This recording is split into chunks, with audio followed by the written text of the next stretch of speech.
think that people are starting to say, hold it now. We need to have a deeper understanding of this, and we're not getting it.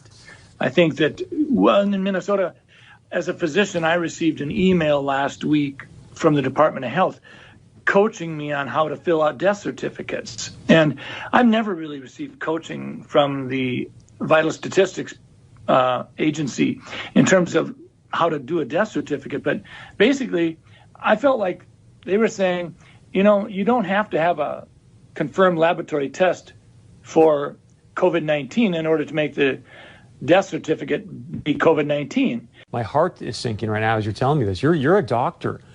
Why in the world would they be sending you out information to fill out death certificates, whether the person's been diagnosed with COVID-19 or not, but then to say in the death certificate this person's death was caused by COVID-19? That does not sound right to me.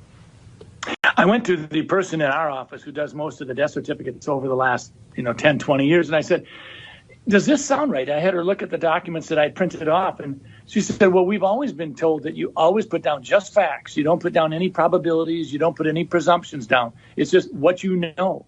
And so this is concerning, and it actually gets to your point, Chris. When we start talking about the data that goes into the modeling, we have to ask ourselves a question. Are we being forthright? Are we sharing with the public? So with that being said, why would they want to skew the number of deaths due to COVID-19? Well, fear is a great way to control people. And I worry about that. I worry that sometimes we're so darn interested in just jazzing up the fear factor that, sometimes people's ability to think for themselves is paralyzed if they're frightened enough. And that's not where I want people to be. I want people to say, we're going to get through this. I'm going to use my head. I'm going to go to different sources. I'm going to listen to different sources. And I'm going to think for myself, because that's what America's about. And the fact of the matter is, we're not going to win this battle by kicking the can down the road. At some level, we're going to win this battle by having enough people become immune to it, by getting the disease. And it's a mild disease in 90% of the people.